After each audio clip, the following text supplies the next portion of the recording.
but we want to see them fully fulfilled as people. And inside of that, if they don't have the freedom to fail, then they're always trying to perform to get the validation. And if you have to perform to get the validation, well, then your validation is revoked the moment you slip up and you fail. And that's not 100%. what we want. Welcome to the Business of Parenting podcast.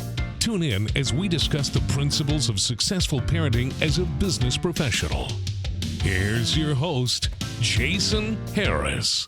It's one thing to map out that dream and understand that, this is what it's going to take. But it's another thing to, understand that the dream, you're not going to execute that map 100%. Right. It's like just because you mapped it out doesn't necessarily generate success. And we're going to fail, all right? There's going to be many, many times that we're going to fail, but we have to fail forward, all right? But I'd love to kind of get your thoughts on how we, kind of develop that mindset about failing forward with our children. Oh, absolutely. So making sure that we did talk to them about who they are.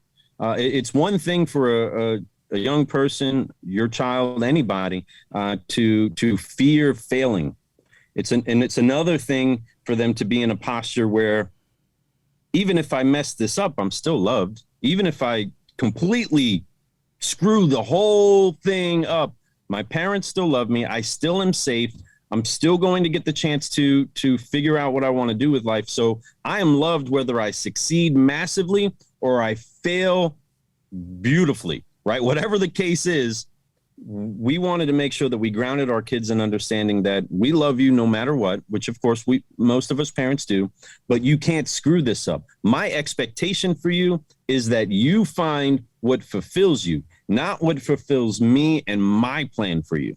And inside of that, we let them know you can't screw it up because your value to us doesn't change based off of what you do and what you become to society. Mm-hmm. You are already grafted inside of the family and locked in forever. So no matter what you become to the work world, you're always son, you're always daughter, you are always beloved. And that fundamentally is your identity, not the thing that you do. And that releases them to, I can mess up.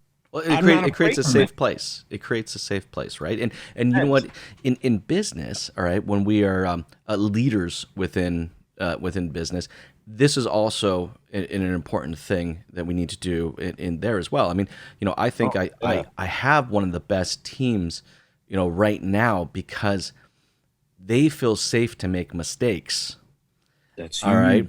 There's not this sense of like, all right, if I make a mistake, I'm going to get fired today. It's it's like, no, we're gonna make a mistake and then we're gonna learn from it. I remember I had a sales manager one time.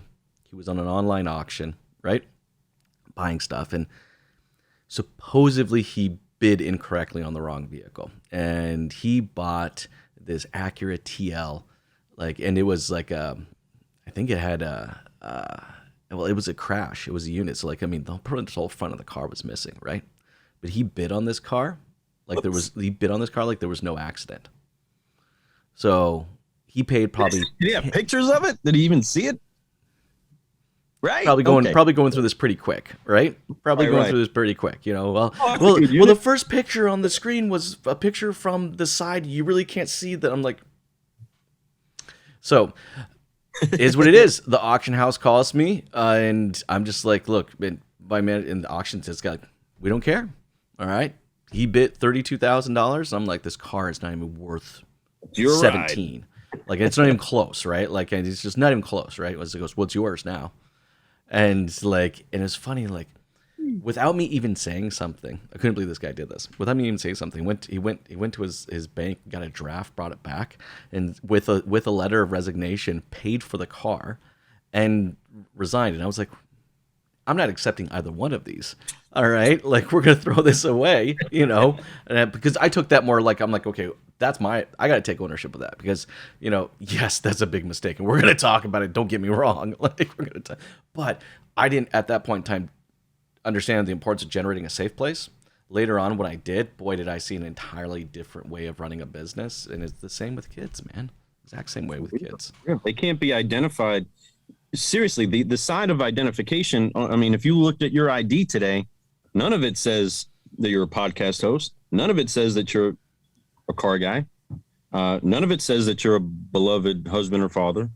None of it says any of those things. No. It just says who you are and validates that identity. And inside of that, we want to make sure that our kids always do that. If they decide to never marry and never build a family, I love them the same. I want what fulfills them. Of course, going into the stages that we're in now, we want to see, grandkids, we want to see these things come, but we want to see them fully fulfilled as people. And inside of that, if they don't have the freedom to fail, then they're always trying to perform to get the validation. And if you have to perform to get the validation, well, then your validation is revoked the moment you slip up and you fail. And that's not 100%. what we want. I want my kids to be loved no matter what. And I don't want them to ever point to the other one to say, hey, I did more things, I have to be more loved than you. Because if that was the scale they were measuring on, then they could do that with each other. And we wanted a house of meekness where everybody actually did get along. Our kids do like each other. That sibling rivalry stuff doesn't really exist. Were there some small arguments as life went on? Yeah, of course. But for the most part, we talk to each other. They don't understand the whole why other siblings don't get along outside of them. They're like, no, we love each other. We protect each other. We got each other's back. That's way easier to cultivate if you don't have them in contention with each other, because they're loved based off of their performance. They're loved and validated and have a seat at the table because of their identity. And their identity is they're of our house, right? They are Ramirez. They are of this home. And you always have a seat here, whether you disregard it or not, whether you abuse it or not.